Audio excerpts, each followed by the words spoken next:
Muy buenos días.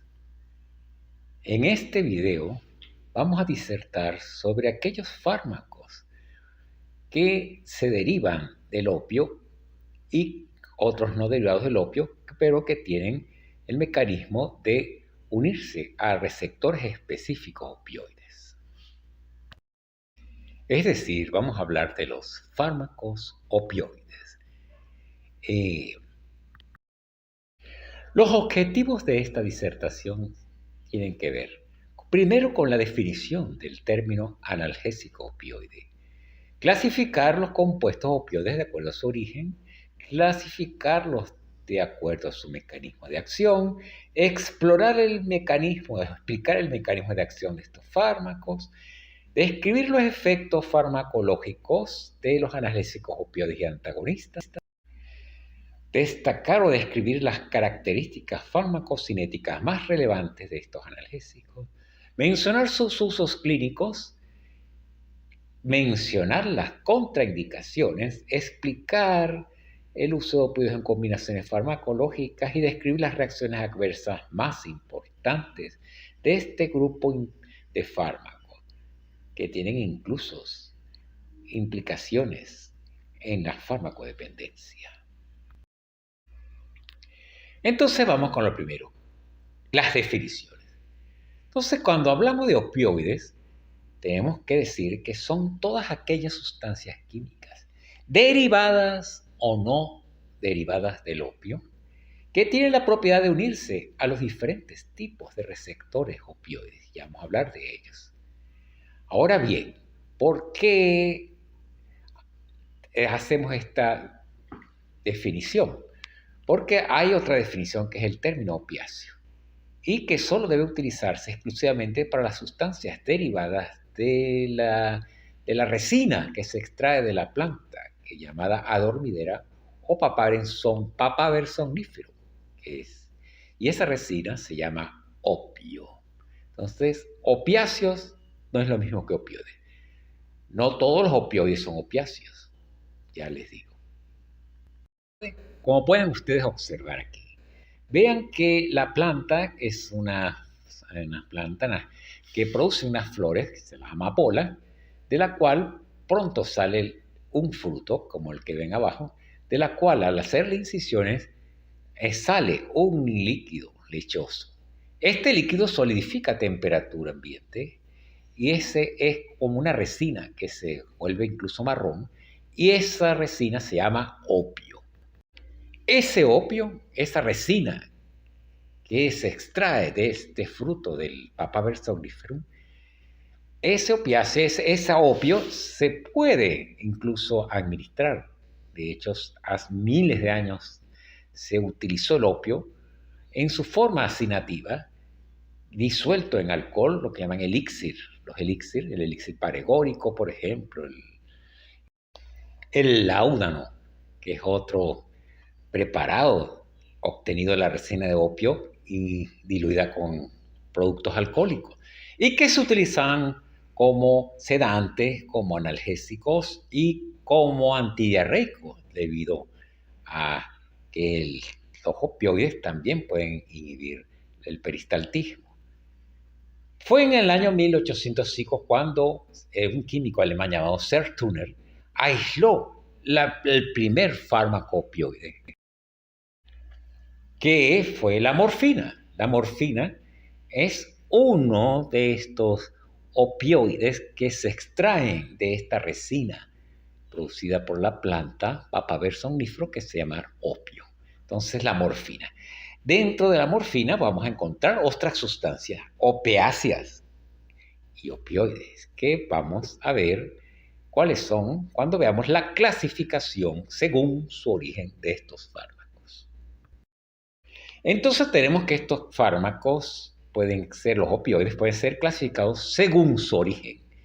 Y ya tenemos los que ya adelantamos, que hay derivados naturales extraídos de la resina que se producen en la planta Papaver somnífero, que es el opio.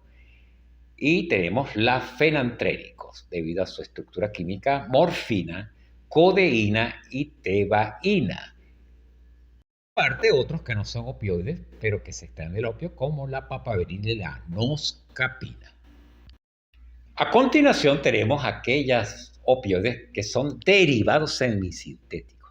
Es decir, se producen a partir de la modificación química de un derivado natural como es la morfina. Y ahí tenemos entonces los semisintéticos, heroína, que es la diacetilmorfina, la etilmorfina, la dihidrocodeína y la nanorfina. Son derivados semisintéticos. Y por último, los derivados sintéticos, o sea, creados en los laboratorios farmacológicos, donde tenemos un gran número allí escritos, como la etorfina, la ciprenorfina, diprenorfina, buprenorfina, levorfano, etcétera, etcétera. Y aparte los antagonistas de estos receptores, como la naloxona y la naltrexona. Entonces, es la clasificación según su origen. Según su origen, es decir, naturales, como la morfina, la codeína. Son los naturales. Los semisintéticos como la heroína, la etilmorfina, la dihidrocodeína y la nanorfina. Y los sintéticos, sintetizados en el laboratorio, que en la lista allí, y los antagonistas opioides. Ahora bien, otra manera de clasificar estos fármacos opioides tienen que ver con su mecanismo de acción, o sea, su farmacodinámica. Entonces, si estos fármacos interactúan con receptores opioides, entonces ellos pueden ser agonistas o antagonistas. Entre los agonistas tenemos los que tienen gran potencia y los que tienen poca potencia o leves. Entonces, entre los agonistas potentes tenemos a la morfina, meperidina, metadona, fentanil y derivados, levorfanol y heroína. Y entre los de muy poca potencia tenemos la codeína, la oxicodona, el propoxifeno, el difenoxilato, la loperamida. Ahora, tenemos los mixtos, es decir, los que son agonistas de un receptor opioide y a la vez antagonistas de otros receptores opioides. Y allí encontramos la buprenorfina, que en este caso sería más bien agonista parcial de los receptores mu, la pentazocina, la nalbufina, que es un agonista kappa y un antagonista de los receptores mu, la nalorfina, el butorfanol, y los antagonistas, es decir, que bloquean estos receptores, no tienen actividad intrínseca, como la naloxona y la naltrexona. Ahora, ya hablamos de que hay receptores, o sea, que estos fármacos farmacodinámicamente se tienen que unir a receptores opioides. ¿Y cuáles son estos receptores opioides? Allí los tenemos. Los mu, los kappa y los deltas son los receptores opioides con los cuales estos fármacos se unen y produzcan sus efectos. ¿Qué son estos receptores? Estos receptores son receptores metabotrópicos, es decir, están acoplados a proteínas G, fíjense sus 7 dominios transmembranas y sus respectivas asas extracelulares e intracelulares que tienen sus funciones definidas. Y una de ellas es acoplarse a la proteína G.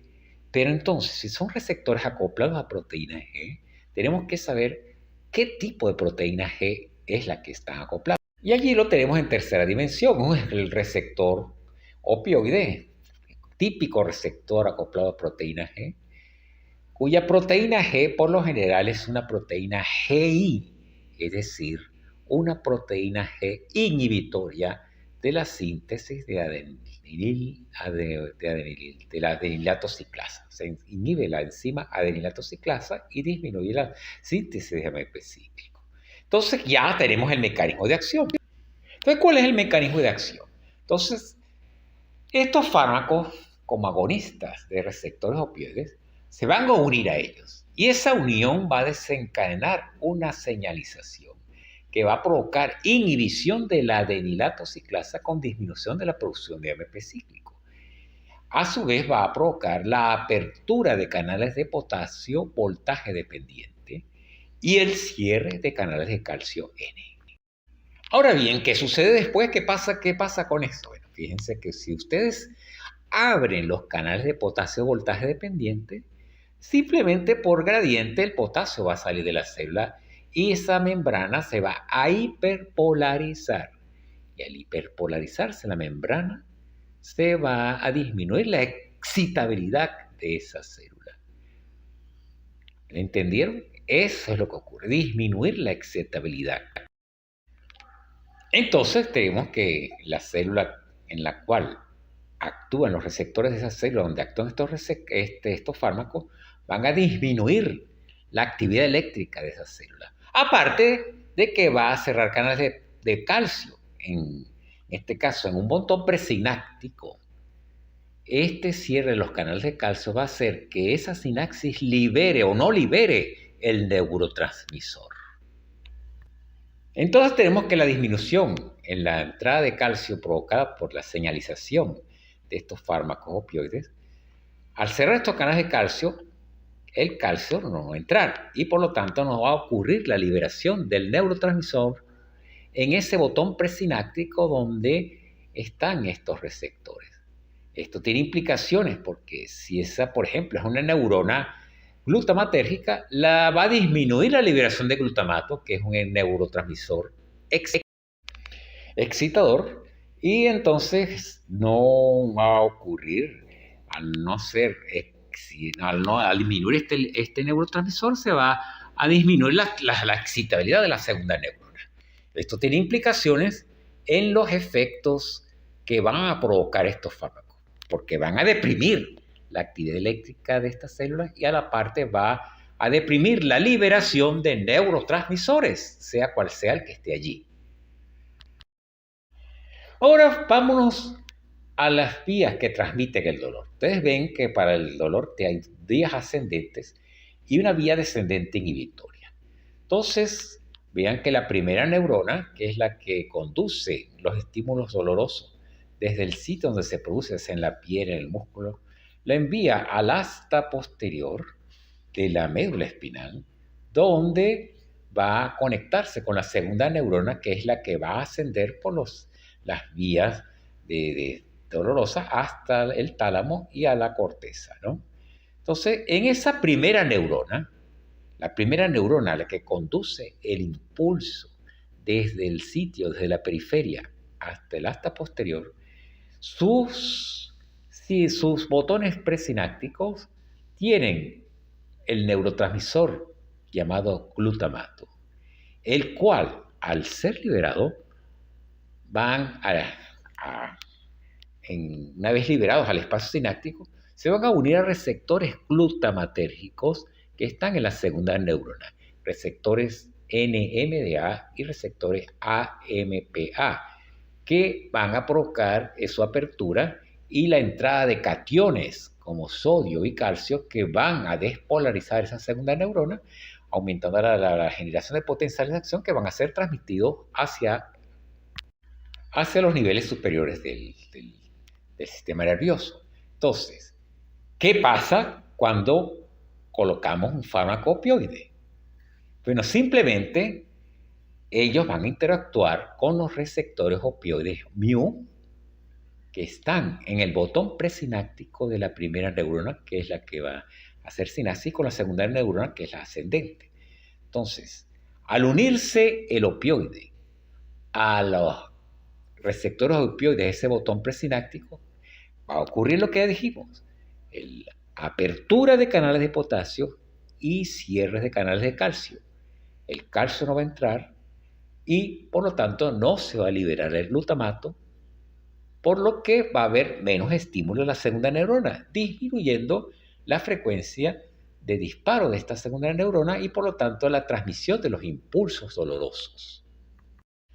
Entonces tenemos que, aparte de que se va a liberar menos glutamato, ya dijimos que el estímulo de estos receptores opioides van a promover la salida del potasio por los canales de potasio dependientes de voltaje, porque se van a abrir y vamos a tener una hiperpolarización de la membrana celular de la segunda neurona, haciéndola más refractaria a su estímulo. Eso contribuye a disminuir más la transmisión de los impulsos dolorosos a los niveles superiores, como dijimos antes. Entonces, es el cierre de los canales de calcio y la apertura de los canales de potasio los que al final van a disminuir la transmisión de los impulsos dolorosos desde la médula hacia los niveles superiores. Se inhibe la transmisión ascendente de los impulsos dolorosos. Ahora bien, fíjense que ahora tenemos la otra vía, que es la vía descendente inhibitoria, que es un mecanismo de regulación de la transmisión del dolor que hacen los niveles superiores en la médula. Entonces, esa vía descendente que parten de neuronas que están neuronas serotoninérgicas y noradrenérgicas que están en la sustancia periaqueductal, la transmisión de los impulsos por parte de estas neuronas inhiben o regulan la transmisión ascendente del dolor, ¿no? Entonces, los fármacos opioides también actúan sobre esta vía, liberándola, es decir, aumentando su transmisión descendente, por lo tanto, inhibiendo más aún la transmisión ascendente del dolor. Entonces, vean, este conjunto de acciones que explican el por qué estos fármacos son tan eficaces en el alivio de los dolores intensos que ocurren en la persona cuando tienen, por ejemplo, una fractura, cuando tienen un tumor maligno que está comprimiendo y produce dolor. Bueno, es por esto estos fármacos son los que deben ser utilizados cuando hay la presencia de estos dolores intensos. Entonces, en resumen, el efecto de los opioides, su efecto analgésico se debe a la inhibición de la transmisión de los impulsos dolorosos ascendentes y a una activación de la vía regulatoria del dolor descendente por los mecanismos que ya vimos antes. Apertura de los canales de potasio y cierre de los canales de calcio. Entonces tenemos que estos fármacos tienen muchos efectos depresores del sistema nervioso central y analizamos cómo es que ocurre la analgesia. Una analgesia de techo alto, o sea, dolores intensos que no los alivian otras medidas como por ejemplo los AINES, los antiinflamatorios no esteroideos. Estos fármacos lo van a aliviar. La analgesia de techo alto, una analgesia que no produce sedación, simplemente analgesia potente, analgesia intensa, eficaz. Pero, como todo depresor del sistema nervioso central, vamos a tener que va a producir sedación a dosis más elevadas, estupor, euforia, y esto hay que destacarlo, la euforia que producen estos fármacos. Y es la que nos va a provocar problemas de farmacodependencia y abuso de estos fármacos. La euforia es un estado de placer intenso debido a la liberación de dopamina en el núcleo accumbens, que es un núcleo que media las reacciones de recompensa. Entonces, al liberarse dopamina, bueno, vamos a tener euforia. Esto se debe, como dije ya, a que los haces dopaminérgicos que llegan al núcleo accumbens están regulados por neuronas GABAérgicas que inhiben la liberación de dopamina en el núcleo accumbens. Entonces, estas neuronas GABAérgicas siempre regulan, una vez que se acabe el placer que produce, por ejemplo, una recompensa como la comida, el sexo, entonces las neuronas GABAérgicas inhiben esta liberación. Pero, ¿qué ocurre con los opioides? Bueno, los opioides, como ya dije, se van a reunir a receptores opioides de estas neuronas, de las terminaciones presinápticas de estas neuronas GABAérgicas. Y, por supuesto, los efectos que ya dijimos, apertura de canales de potasio, cierres de canales de calcio, hacen de que haya menor liberación de GABA. Entonces, ¿qué pasa cuando se libera menos GABA? Las neuronas dopaminérgicas, las terminaciones presinápticas dopaminérgicas se van a liberar porque ya no están siendo inhibidas por ese GABA y van a liberar más dopamina. por lo que va a producir una euforia intensa. Ese es el mecanismo de acción euforigénico de estos fármacos. Asimismo, la inhibición de la liberación de GABA en otras áreas cerebrales que controlan la hiperexcitabilidad de algunos focos de epileptógenos pueden hacer de que esta depresión de la liberación de GABA se haga que se liberen estos focos y provoquen convulsiones, o sea, disminuye el umbral convulsivo. Aparte, la depresión respiratoria, que es uno de los efectos más temidos con el uso de estos fármacos, y que es una depresión que va a ser mayor de acuerdo con la dosis. Entonces, podemos tener hasta paro respiratorio con el uso de ellos. Aparte de que pueden suprimir el reflejo de la tos, y eso lo hace mejor la codeína que la propia morfina. La miosis, que es la contracción del esfínter de la pupila, provocando unas pupilas puntiformes, que es un efecto característico de la intoxicación por opioides.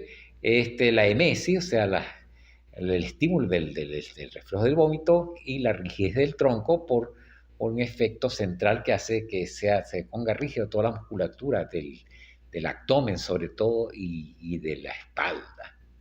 Además tenemos efectos periféricos cardiovasculares, donde vamos a tener hipotensión y bradicardia, gastrointestinales, que ya dijimos que estos efectos pueden ser útiles en el tratamiento de las diarreas porque van a provocar una disminución del peristaltismo con aumento del tono del músculo liso, y eso ocurre en el intestino y en la vía digestiva. Hay una disminución del peristaltismo, se paraliza, pero no es una parálisis, a diferencia de la disminución del peristaltismo que ocurre con los anticolinérgicos. Aquí, en vez de haber una disminución del tono del músculo liso, va a haber más bien un aumento del tono, pero sin propulsión. Vamos a tener además que este aumento del tono muscular va a ocurrir no solamente en el intestino, sino en las vías urinarias, en los uréteres, y esto va a provocar que si hay un cálculo atravesado allí, el efecto de aumento de tono puede aumentar paradójicamente el dolor cólico nefrítico. Igual ocurre en las vías biliares, si hay un cálculo en las vías biliares. En el útero, por el contrario, lo puede relajar, provocando un retardo en el trabajo de parto. Aparte de que vamos a tener acciones neuroendocrinas con disminución de la FSH, de la LH, y quizás un aumento en la prolactina. Y sobre todo vamos a tener que a nivel de piel, sobre todo la morfina va a provocar un prurito intenso porque se va a liberar en forma directa histamina de las células sebadas o de los mastocitos. Entonces tenemos efectos neuroendocrinos de piel y efectos incluso inmunológicos, de la disminución de la actividad de los linfocitos T de las células natural killer, lo que lleva a pensar de que estos fármacos pueden promover el crecimiento de metástasis, y en caso de que haya un cáncer, pero ya en una persona en estado terminal no importaría, lo que importaría allí es el alivio del dolor y mejorar su calidad de vida ante el inminente fin que le espera. Ahora hablemos un poco de la farmacocinética, sobre todo de la morfina. Fíjense que va a depender su biodisponibilidad del grado de liposilidad de la molécula. Entonces, por vía oral, aquellas moléculas que se absorban, que tengan mejor biodisponibilidad por esta vía, van a tener mayor potencia. En este caso, se compara morfina con codeína. La codeína tiene mayor absorción por vía oral y, por ejemplo, va a tener mayor potencia analgésica, aunque no eficacia, que no es lo mismo. Su distribución es de un 35% según las proteínas plasmáticas, ese es con respecto a la morfina. Y el paso al sistema nervioso central, que tiene que pasar, atravesar la barrera hematoencefálica. Entonces va a depender de la estructura. Por ejemplo, la morfina tiene dos grupos hidroxilos que la hacen algo hidrosoluble y va a pasar con dificultad la barrera hematoencefálica. Por lo que, bueno, va a producir los efectos, sobre todo la euforia también, pero digamos con un pico de concentración a nivel del sistema central menor comparado, por ejemplo, con la heroína. La heroína es un derivado, como dijimos, diacetilado de la morfina. Y estos grupos acetilos que se le agregan a la molécula de morfina, la hacen mucho más liposoluble, mucho más liposoluble. Entonces tenemos que la heroína, su distribución a nivel del sistema nervioso central va a ser muchísimo mayor y más rápida porque es mucho más liposoluble que la morfina. Y por lo tanto el pico que se alcanza en ese sistema es mayor, produciendo mayor euforia, en el caso de los efectos euforizantes y depresores del sistema nervioso central, la heroína. Igual podemos decir para la metadona y el fentanil. El fentanil es muchísimo más liposoluble que la propia heroína y que la morfina. Y por lo tanto sus efectos van a ser mayores, porque van a llegar en mayor cantidad al sistema nervioso central. Y la vía de eliminación, es, sobre todo la morfina, es por biotransformación hepática, igual el fentanil, pero más que todo la morfina. En el caso concreto de la morfina, su biotransformación es con reacciones de segunda fase donde se glucuronidiza, produciendo dos metabolitos. El glucurónido 6-morfina, que es el activo, es una molécula activa, es el único glucurónido que es activo farmacológicamente. Y el glucurónido 3-morfina, que es inactivo. Entonces, el glucurónido 6-morfina contribuye con la actividad analgésica de la morfina, porque es un glucurónido activo. Pues. Y con la meperidina y el propoxifeno, ellas pueden producir metabolitos tóxicos. Sobre todo la meperidina puede producir un metabolito que es la normeperidina, que es neurotóxico. Ahora, refiriendo a la morfina, aquí la tenemos, la molécula con sus dos grupos OH ahí destacados, tiene una biodisponibilidad del 30%, es menos liposoluble que la heroína, como dijimos, con una unión a proteínas plasmáticas de 35%. Su pico de acción ocurre a los 15 minutos y su efecto analgésico se mantiene 2 a 4 horas después de su administración por vía endovenosa. Y el problema es que ella produce vasodilatación porque libera histamina y aparte disminuye la actividad alfa-adrenérgica produciendo hipotensión. Con la codeína tenemos de que tiene mucha mejor biodisponibilidad que la morfina, que dijimos que tenía un 30, hasta tiene un 50% de biodisponibilidad, pero tiene menor afinidad por los receptores MIO, es mucho menos potente. Su pico de acción ocurre a los 60 minutos, tiene una potencia y eficacia analgésica menor que la morfina, pero es eficaz como antitusígeno y por eso se usa mucho como antitusígeno. Además de que se elimina mediante metabolismo hepático. Con desmetilación, ahí tienen los grupos metilos que deben ser eliminados, N y O desmetilación, y la N-desmetilación, por cierto, genera morfina, porque la codeína es como un análogo, es un derivado de la butila.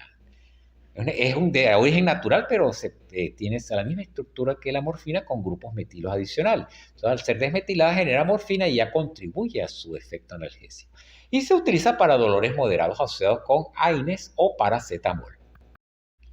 Ahora tenemos el fentanilo, que es un derivado sintético del laboratorio y que es muy liposoluble, de 80 a 100 veces más potente que la morfina, y su mayor rapidez de acción es notable, da efecto máximo a los 4 o 5 minutos y dura apenas 30 a 60 minutos su efecto.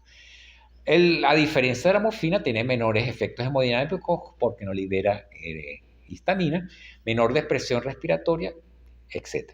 El sulfentanilo, que es un derivado del fentanilo, es mucho más potente aún que el fentanilo, es de 400.000 veces más potente que la morfina, es muy liposoluble, más que incluso que el fentanilo, penetra por supuesto más al sistema nervioso central, mayor rapidez de acción, la unión a proteínas del 93% y la vida media es corta, de apenas 3 horas.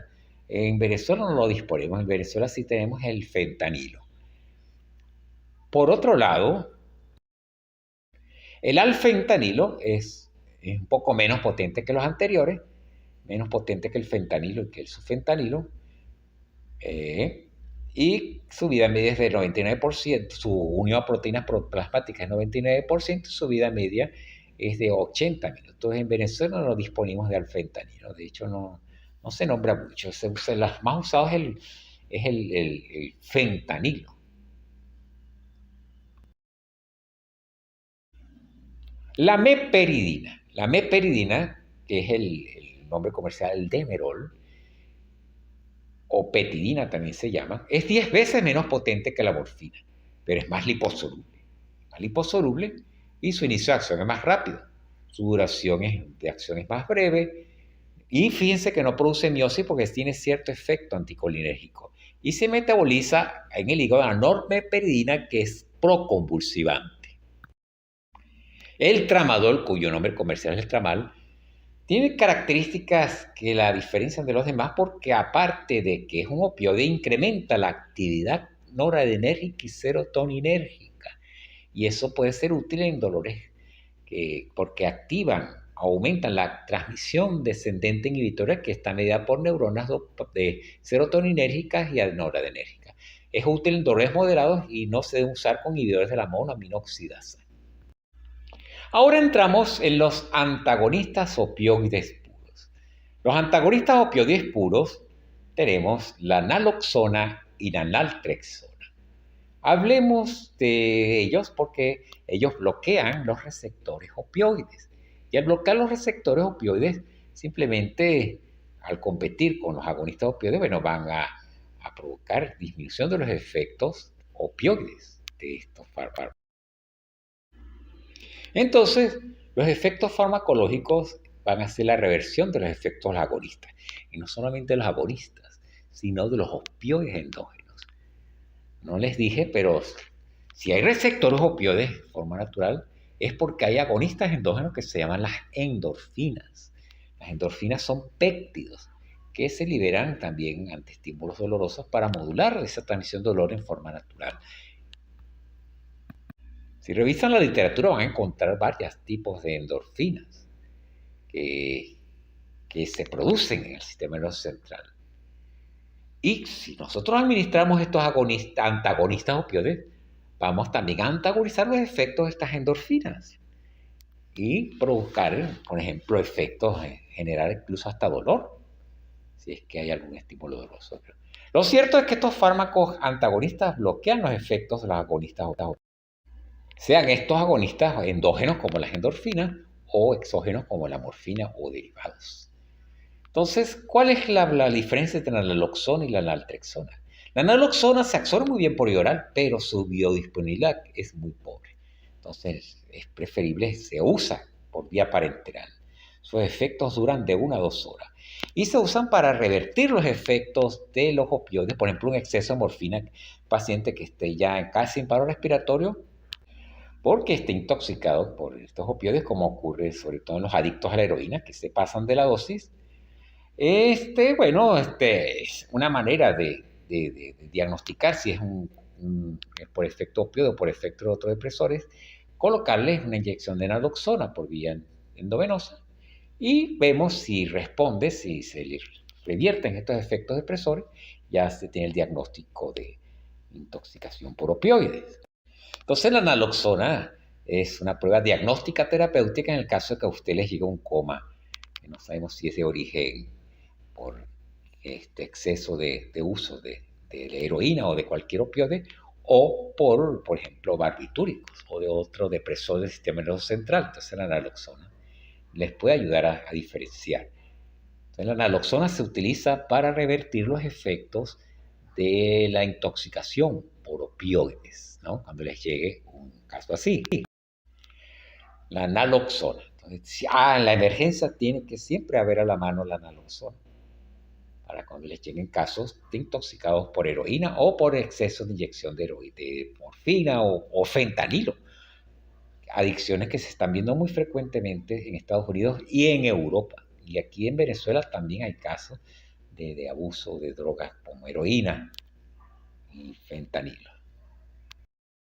Entonces, naloxona para revertir los efectos de los opioides.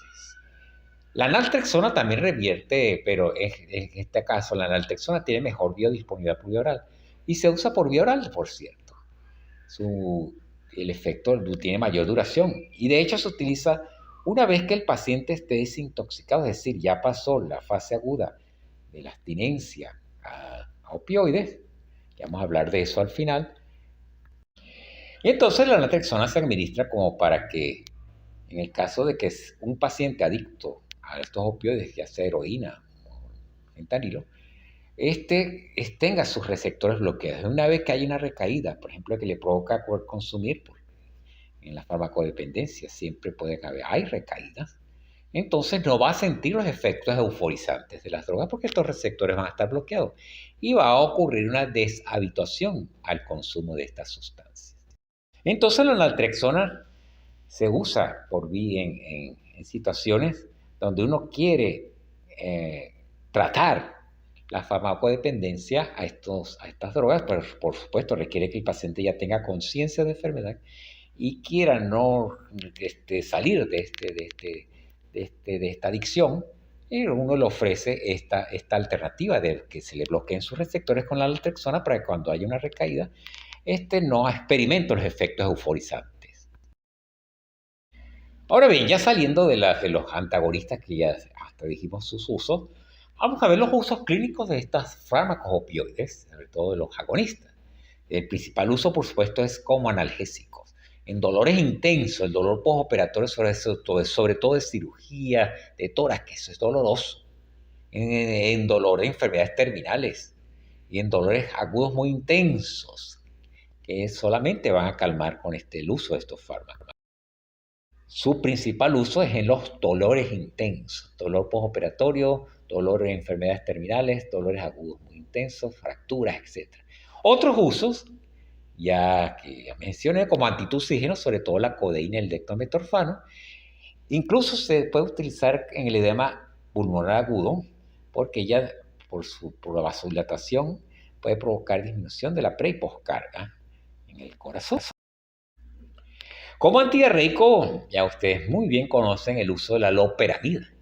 La loperamida tiene la particularidad de que ella no tiene biodisponibilidad, no se absorbe en condiciones normales, porque su acción la ejerce en el propio intestino, en los receptores opioides que están en las células musculares del intestino, provocando una disminución del peristaltismo y de la secreción de líquido por estas células. Ahora también en la anestesia balanceada se puede usar, sobre todo los derivados del fentanilo y derivados, para la neuroleptoanestesia, donde se combina el fentanilo con un neuroléptico como es el droperidol. Y si se quiere que la conciencia disminuya, se le puede administrar óxido nitroso. Esos son los usos de los opioides. De hecho, los opioides se pueden, incluso como el fentanilo, inyectar por vía epidural para potenciar el efecto de los anestésicos locales que allí se administran. Se administran anestésicos locales como la ropivacaína y a la vez una pequeña dosis de fentanilo, y así la transmisión de dolor se vuelve casi nula. O sea, hay una anestesia con adecuada analgesia. Entonces son los usos de los opioides. Principalmente su uso es como analgésico eficaz. Ahora bien, estos fármacos tienen efectos adversos importantes. Y uno de los más importantes es la depresión respiratoria. Tenemos que decir que la depresión respiratoria, algunos efectos, por ejemplo, la analgesia, la euforia y la sedación, presentan tolerancia, es decir, con el uso continuado van a disminuir sus efectos. Estos efectos van a tener tolerancia, siendo más la aparición de tolerancia más rápida en el efecto euforizante y analgésico. Esto explica por qué en pacientes adictos a la heroína las dosis habituales ya no les provocan la euforia y entonces eso los obliga a aumentar la dosis. Al final va a haber poca euforia, pero no pueden dejar la droga porque si la dejan van a presentar un síndrome de abstinencia muy desagradable y eso los obliga a seguir consumiéndola para evitar ese efecto de abstinencia desagradable. Ok, entonces la euforia es un efecto adverso que es lo que promueve la farmacodependencia. La sedación, que va de acuerdo a la dosis, que puede llevar a coma, y con depresión respiratoria, que también va a depender de la dosis y va a producir paro respiratorio. Disminuyen el umbral convulsivo produciendo convulsiones, aumentan el efecto de náuseas y vómitos. Muy importante esto que aumenta la PIC, eso que aumenta la PIC. Se refiere a aumento de la presión intracraneana. Ellas aumentan la presión intracraneana, sobre todo la morfina, y aumenta la presión de vías biliares, por lo que paradójicamente puede haber aumento del dolor tipo cólico si hay un cálculo allí atravesado. Aparte de por la liberación de histamina y la dispersión de la actividad alfa, pueden producir hipotensión postural.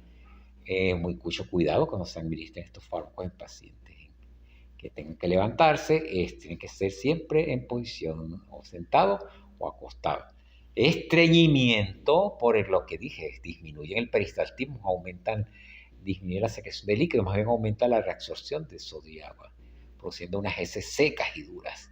Retención urinaria también, prurito, sobre todo morfina por la liberación directa de histamina en las células cebadas, urticaria, igual por la histamina, y la dependencia y la tolerancia, que de ella vamos a hablar con más detalle más adelante. Entonces, fíjense que estos efectos hay que tener mucho cuidado, sobre todo si ustedes van a administrar morfina, tienen que diluirla, no la pueden administrar pura y administrarla muy lentamente por vía endovenosa, muy lentamente por vía endovenosa.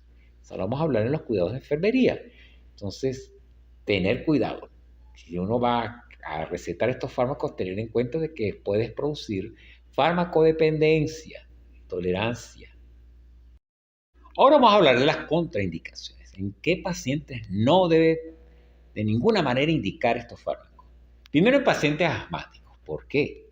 Sobre todo con la morfina, tenemos que ella produce la liberación directa de histamina de los mastocitos o células cebadas. Y esta histamina va a provocar broncoconstricción. Entonces un paciente asmático está contraindicada formalmente el uso de morfina.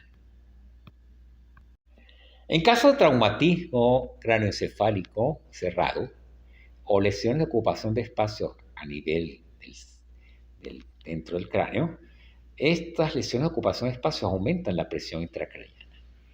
Y si usamos estos fármacos, sobre todo morfina, vamos a tener un mayor aumento de la presión intracraneana, provocando problemas como el enclavamiento. Va a haber ese aumento, va a producir un enclavamiento y muerte cerebral. Entonces, contraindicado en lesiones de ocupación de espacio. En insuficiencia respiratoria por razones obvias. Son fármacos que van a deprimir la función, la respiración, y bueno, van a agravar la insuficiencia respiratoria. Y en disfunción hepática y renal, porque ya dijimos, por ejemplo, en el hígado, ellas sufren reacciones de segunda fase, glucuronidizándose, por ejemplo, la morfina, y se va a acumular el glucurónido 6-morfina, no va a metabolizarse, se va a acumular la morfina. Igual si hay daño renal, los metabolitos glucurónido 6-morfina y glucurónido 3-morfina se van a acumular y provocar efectos neurotóxicos o una mayor efecto del este derivado, que ya dijimos que es un metabolito activo, el glucurónido 6-morfina. No asociar agonistas puros y mixtos. Y aquí tenemos que detenernos, porque no lo mencioné antes. Cuando hablamos de agonistas mixtos, hablamos, por ejemplo, de nalbulfina, nombre comercial Nuey. Este fármaco es un agonista de los receptores kappa, pero es antagonista de los receptores mu. Entonces tenemos un mixto, o sea, es agonista de un receptor y antagonista de otro. La nalbulfina, por ejemplo. Entonces, ¿qué pasa si administramos a un paciente que ya está recibiendo nalbulfina y le administramos morfina, porque se le agravó el dolor? Simplemente la morfina va a tener menos eficacia porque está bloqueado el receptor mu. Solamente esta capa, y la capa está ocupado por estos fármacos. Entonces no vamos a tener mayor eficacia. Igual si sucede la cosa al revés. El paciente recibe morfina y le queremos aliviar el dolor con nalbulfina. Bueno, lo que vamos a hacer es disminuir la eficacia de la morfina porque va a antagonizar, va a haber una acción agonista y antagonista que va a depender de las dosis que administremos, ¿no? Entonces no se deben asociar. Aparte de que si ustedes lo asocian en un paciente con, por ejemplo, adicción o farmacodependencia a la heroína, entonces va a ocurrir un síndrome de abstinencia agudo, porque acuérdense que si está adicto a la heroína, va a ocurrir como que van a bloquear estos receptores mu y va a haber como una síndrome de abstinencia, que ya dijimos que es desagradable. Entonces no se deben asociar agonistas puros y mixtos, por estas consecuencias. Va a disminuir la eficacia de la morfina, por ejemplo, si le va a administrar morfina, alguien ya está recibiendo anabulfina, e igual si está recibiendo morfina, el anabulfina no va a ser, o sea, va a haber una interferencia en los efectos de ambas drogas.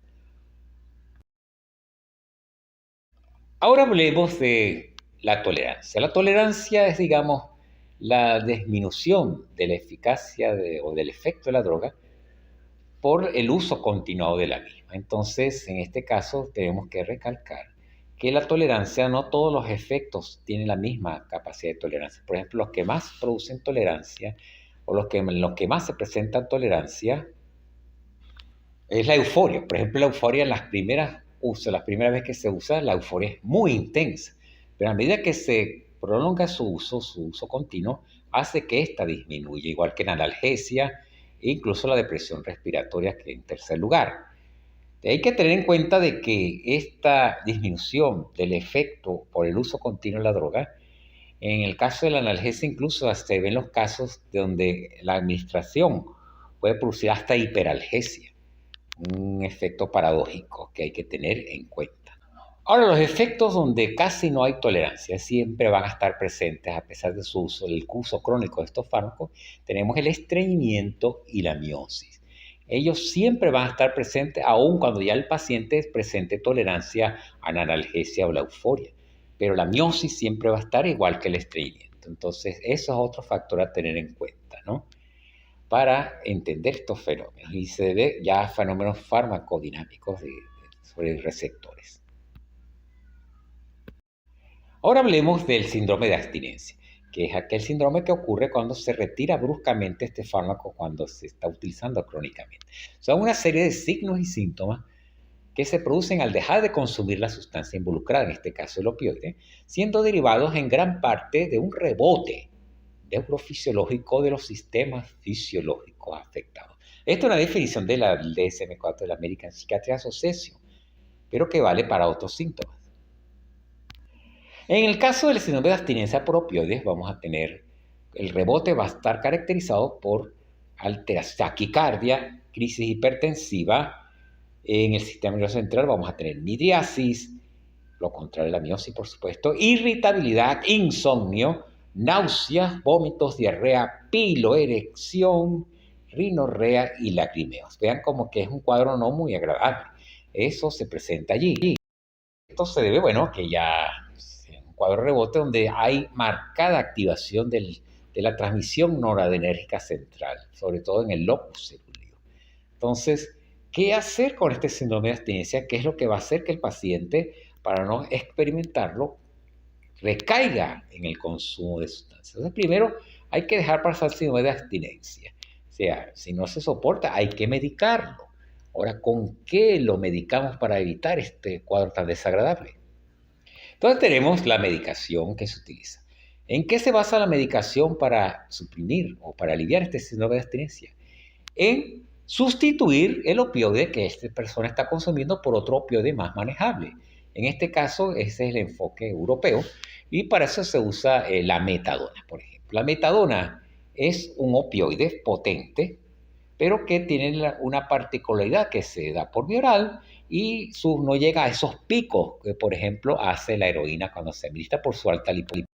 Entonces, la idea es que no hayan picos. Los picos son los que producen la euforia, los picos a nivel del locus, del núcleo accumbens.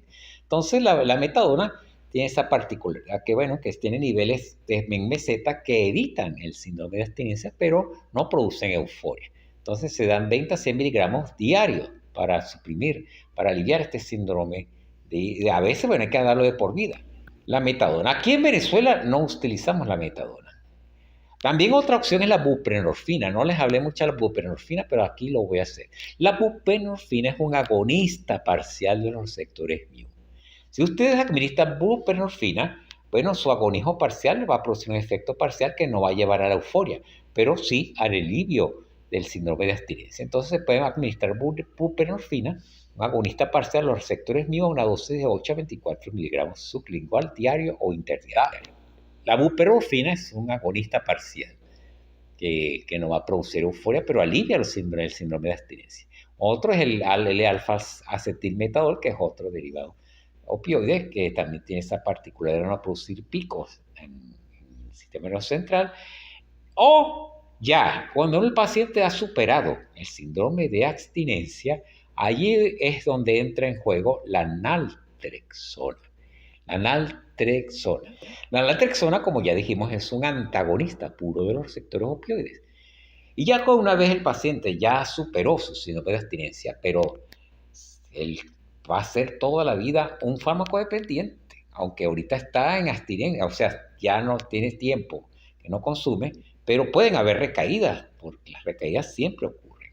Entonces, en este caso, se le ofrece este fármaco para que si en el momento que vaya a recaer, no experimente la euforia y se vaya deshabituando. O sea, ya al ver que la droga ya no le produce la euforia, entonces va a haber una deshabituación y va a disminuir ese deseo de consumir el opioide. Entonces, la naltrexona, 50-100 miligramos diario o interdiario, es suficiente como para calmar o por lo menos evitar que haya el efecto euforizante cuando se cae en una recaída. Ahora, en Venezuela se dispone de la clonidina. ¿Qué es la clonidina? La clonidina es un agonista alfa-2. Si ustedes recuerdan la clase de farmacología del sistema nervioso simpático, veremos que la clonidina, al ser un agonista alfa-2, va a provocar una disminución de la liberación de noradrenalina en el botón presináptico.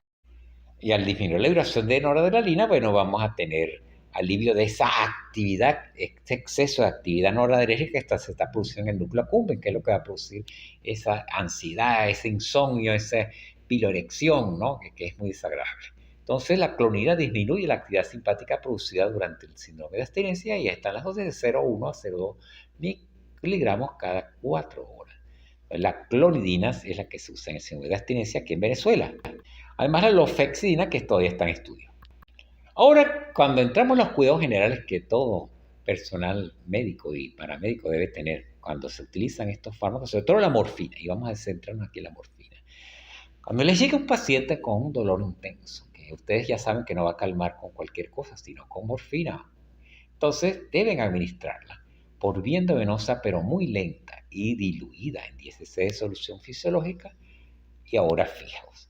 Siempre deben evaluar la frecuencia respiratoria, porque ya dijimos que este fármaco deprime la frecuencia respiratoria y el volumen respiratorio. Entonces tienen que evaluar la respiración y además vigilar la presión arterial porque ya dijimos que produce hipotensión ortostática. Entonces ya vean todo lo que tienen que tener en cuenta cuando administran morfina por vía endovenosa. Si el uso crónico ya dijimos que produce estreñimiento. Entonces, una vez que se utiliza esta morfina, tienen que estar pendientes del estreñimiento y colocar enemas en forma regular o laxantes para evitar esto. Al administrar este fármaco, siempre debe haber el equipo de reanimación cardiopulmonar en caso de que ocurra paro cardiorrespiratorio. Incluso tener el antídoto, que es la naloxona, que ya dijimos que es un antagonista de los receptores opioides. Y educar al paciente y a los familiares sobre los efectos adversos habituales. Ok, con esto hemos terminado. Espero que les sirva de utilidad. No olviden revisar la literatura donde pueden profundizar detalles sobre su mecanismo de acción, los efectos adversos, el síndrome de abstinencia. Siempre los libros nos ayudan a profundizar estos conocimientos. Claro, quien lo desee. Pero tengan en cuenta estos tics, sobre todo cuando van a administrar estos fármacos. Los espero en otra oportunidad para otro video que les necesiten.